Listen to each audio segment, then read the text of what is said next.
Welcome back. Welcome back to Living in Mexico. I'm Ana Maria Salazar. Thank you. Thank you so much for joining us. I want to remind you we have been broadcasting this show since 2004. I can't believe it. But it's always been an honor to share with you information, news, analysis about what's going on in Mexico, both in English and in Spanish. And today's conversation has to do with a topic that has not been addressed in Mexico. It's a relatively new topic. It has to do with artificial intelligence, which is a topic in terms of policy is relatively new for Mexico. It's relatively new for the world. In fact, the few times that I've talked about artificial intelligence on the show, it has to do with the development of a legal scheme to control artificial intelligence, and not necessarily how will Mexico use artificial intelligence as a platform for development. Well, President Donald Trump has clearly understood the value and the importance of artificial intelligence for the future of the United States. And here we are in Mexico, and it's important, we're focusing so much on the impact of President Donald Trump's statements against Mexico regarding organized crime, the threats against the USMCA. In fact, on the show, we've spoken about these threats against Mexican airline industry because of these agreements that were broken, according to the United States, in terms of the new airport in the Mexico City area. But and these are important topics, don't get me wrong, but there are other issues that we need to be focusing on in terms of statements made by the White House, by President Donald Trump, and the impact not only in the United States, but around the world. That's why I really appreciate today's guest joining us, Jonathan Ruiz. He writes for El Financiero, and he is one of the directors of El Financiero Bloomberg.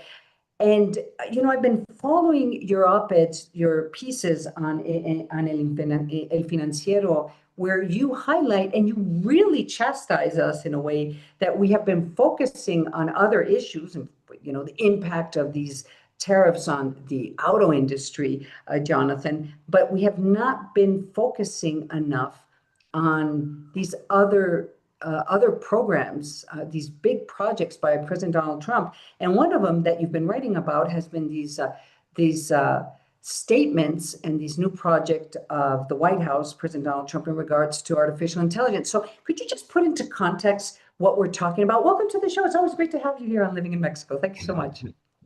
Good to be with you, Ana. Yes, it's not new for anyone to understand that the new ecosystem of the business is not something that you can touch. Actually, it's only that you can see at most, and that is the digital economy. And let me give you an example of why we should put our attention to this economy or this specific businesses. The value of the most valuable automotive company in the US, maybe it's Ford, right? Ford Motor Company is a very traditional company. And the value of that company is around $50 billion. That's a lot of money, I know. 50 billion is a lot of money. Now, we're talking about the most valuable company for automotive sector. Mm-hmm. Let me talk about the most valuable company for AI sector. Mm-hmm. It would be NVIDIA. Yeah. NVIDIA, but the value of NVIDIA is 4 trillion. Wow. So can you compare 50 billion with 4 trillion? There is no comparison. So that's a simple way to get into the value of the new business. And the leader of NVIDIA, the main person in charge of that company is Jensen Huang. And Jensen Huang said that he was questioned about it during a conference. And he was questioned about what would be the reason why the US may have an advantage in this new business or this new opportunity or ecosystem. And he had a very simple question. He said, what the US has that no other country has, and that'll be Trump. I want to be clear. I'm not pro-Republican. I'm not pro-Trump. I'm just saying what he said. And Right. why he said that. And he said that because Donald Trump, President Donald Trump, is the only president that really understands what the US needs in order to become the leader of the AI economy. And that is energy. Without energy, you don't have AI. And you need a lot of energy. We all think right now, I believe that most of my colleagues are thinking that we will increase the demand of energy in the same way or at the same rate that we did it in the past. No, that's not the situation. And I would like to make that clear. And we were talking about this before, Ana, and I was telling you, one simple search in Google demands 0.3 watts, 0.3 watts. One query in ChatGPT is 3 watts. So right now, just to put the context here, in Mexico, less than 2% of the companies or the businesses are using ChatGPT or Llama Llama or Anthropic or whatever, any LLM. Less than 2% because they don't understand what is in there, how they can use it, okay? So more than 80% of them are using Google search or another search engine, okay? Once the companies in Mexico, and I'm talking about Mexico, understand what they can get from the AI, I'm pretty sure that number is going to invert. I mean, that'll be the opposite. And I'm thinking that that will happen in probably 2 or 3 years. So now less than 2% of the companies are using it. I'm seeing that probably 80% of them will be using it. I agree. Less than 5 years. So the demand of the increase of demand of energy that we will all need in order to cover those needs is explosive. And we are seeing already, if you could just put a little attention about what's going on in Querétaro, you will see that Microsoft, Google, and AWS are investing billions in data centers there because they know that. And each one of those data centers demand at least the amount of energy that the state of Tlaxcala demands, or the neighborhood that we all know pretty well, is Roma Condesa neighborhood in Mexico City. That's the kind of capacity that you need in order to have a data center working. So just put in your mind, if you have tens of these data centers, how much energy you will need. So about a year ago, I was participating in different working groups and having interviewing experts on artificial intelligence, the future of artificial intelligence. And there's this debate still that artificial intelligence is a threat to humanity. And there's another debate as to whether artificial intelligence is going to be an engine for development, or is it going to be so restricted that it's even going to create more inequality in countries like Mexico in compared to the United States. So it's a very interesting debate. And here in Mexico, and this well, there was very much a focus of trying to create legislative frameworks for the development of AI in Mexico, and in kind of following the lead of the Europeans that were seeking desperately to create a multinational framework that the European Union would be following. So it was very focused on trying to create the rules. I'm just not too sure that we've been focusing. I mean, rules are important, don't get me wrong, but I think we have not been focusing enough in terms of the impact these types of projects and statements by President Donald Trump and the US in general, and how it's going to impact Mexico and Mexico's potential of using artificial intelligence as a source of development, and how it's going to impact the bilateral relationship. And one of the pieces you wrote, you were just like, we're focusing too much on, what the impact of the White House on the auto industry, when we should be focusing more on the opportunities that are created by this other vision of Donald Trump. So let's just, in terms of what should Mexico be focusing on as a way of looking to AI as a future for Mexico's development. I mean, the way you described the search, and it's true. I don't use Google search anymore. I use AI to try to get information and try to understand issues that are affecting what we want to talk about on my different TV shows and radio shows and what I'm writing about. But I know that you have parts of the country where they just don't even have enough access to electricity to be able to become a source of development. So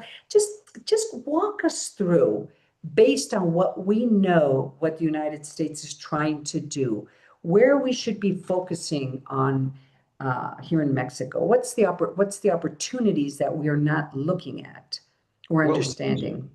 Yes, I mean, you mentioned two very important things. One is regulation, and the other one is what is all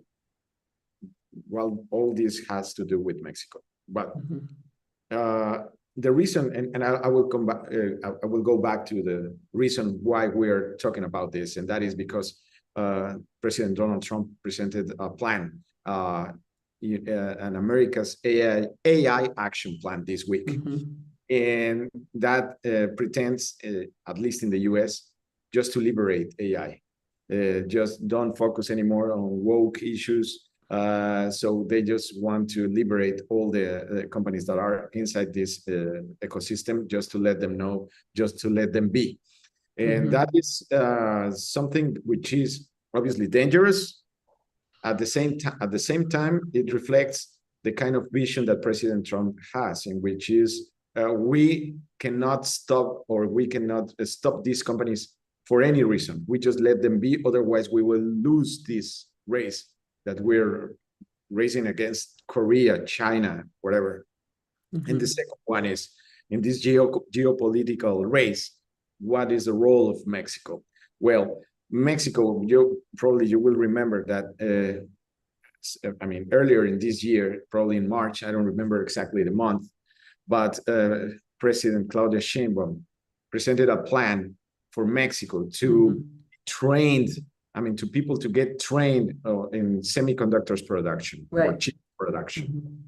And I mean, that's nice. I haven't seen, honestly, a robust plan about that, but it's good to know that President Sheinbaum knows that this is necessary.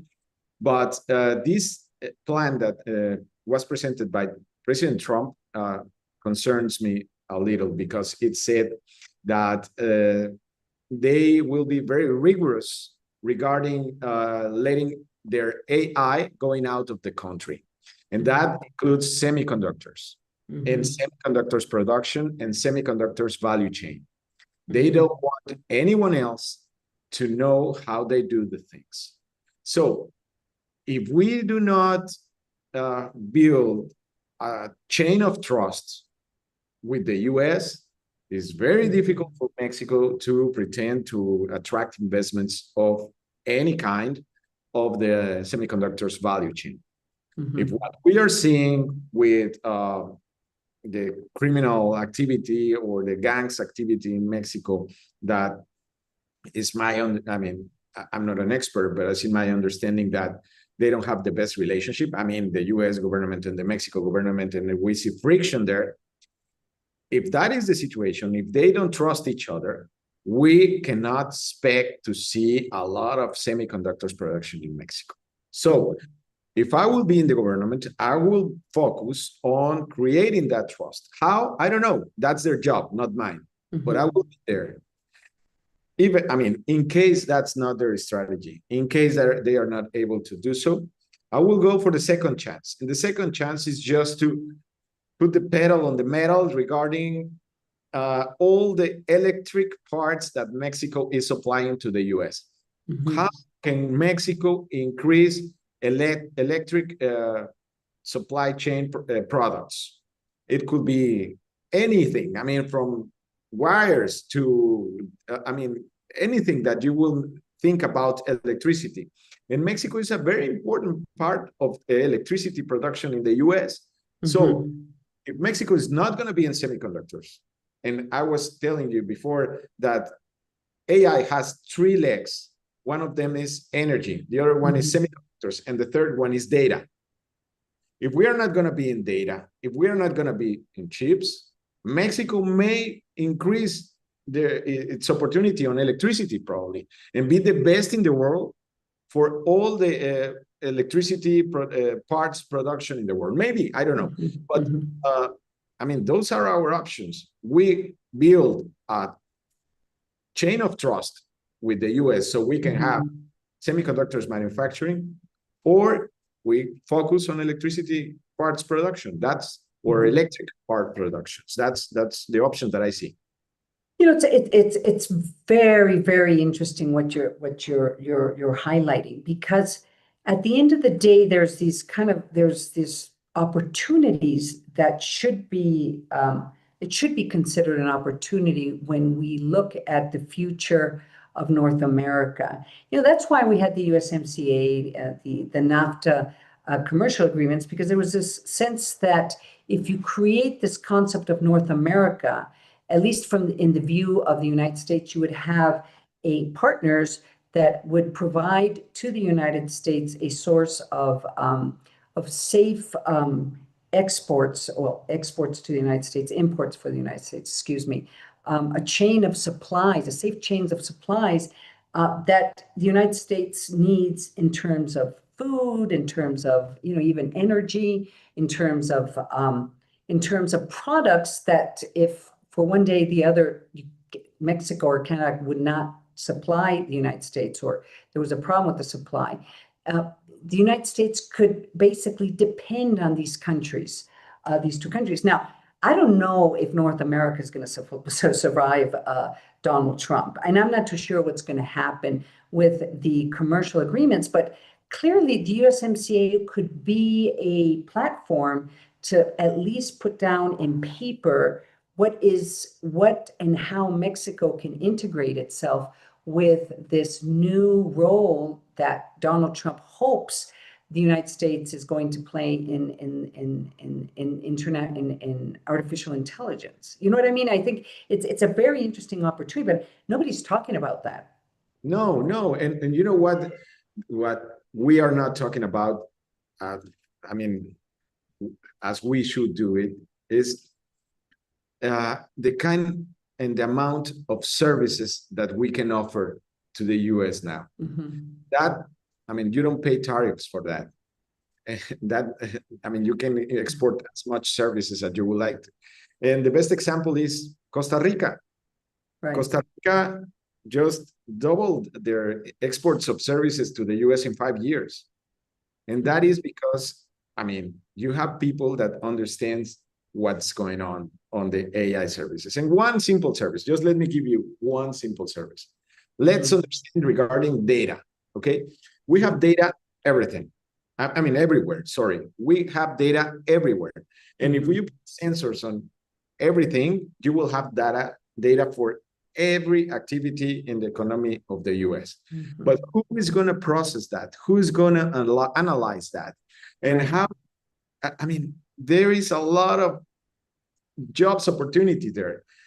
What I don't see is the Secretaría de Educación Pública or the Minister of Education in Mexico thinking about this or proposing something regarding this, because Mexico can offer a lot of services in this new era, and that is a huge opportunity that we have, yes, with the USMCA, but not necessarily with the USMCA.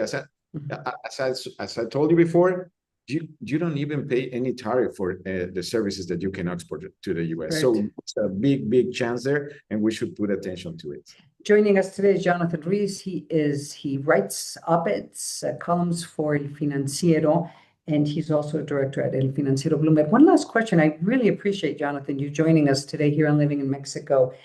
I'm also concerned that I don't see a huge movement or a strategy in trying to use AI as an engine for development in Mexico.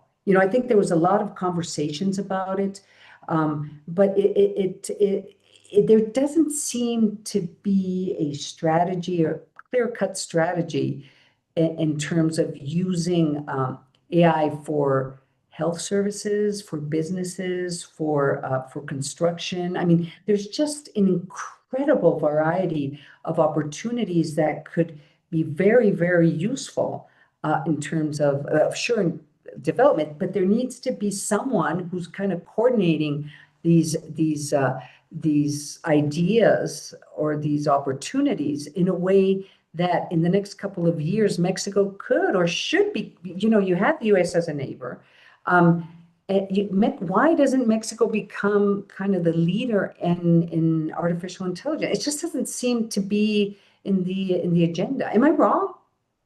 No, you're completely right. Actually, I was in this steel factory 2 months ago, and I was with this CEO asking him what kind of AI project he had for the company. This is a company that is exporting around 3 billion a year of steel, so it's not a small company. So I was asking him, what plan do you have there? And he said, none. Why? Because and he told me, the problem is adoption. Once you understand one tool, you get another one. And you start training your team with other tool. And then you have a third one or a fourth one. And now we have agents. So the speed of this, Ana, is so quick that you need something that probably our culture is not, I don't know, assimilated yet. Yeah, and that is dedication. I mean, and risk. I mean, we need to be risk takers. And that's something that doesn't go well with our culture. So you need to go there. You need to put your brain inside what is going on in all these LLMs, and you need to put your money where your mouth is. And that's very difficult for Mexicans. So I hope it works. I hope, and I'm pretty sure that many Mexicans will do very good business with this. Unfortunately, I'm not seeing the whole of our country thinking about this. And of course, there is this issue of having access to clean and safe energy. Constant, which is also. No, obviously, if you don't have electricity, I mean, there is no chance. Yeah, I understand that, and that's very sad because it still happens in some places of Mexico. But I'm talking about the business people here. Right. So there is where I see the problem. Jonathan Ruiz, he's a director at El Financiero. He also writes for El Financiero. I recommend if you have a chance to look him up and read the pieces, the columns he's written, a couple that he's written recently in regards to AI. They're excellent. I really congratulations and thank you so much for joining us here on Living in Mexico. Thank you, Ana. Thank you. We're going to go to commercial break. I'm Ana Maria Salazar. You're listening and watching Living in Mexico. Please don't go away.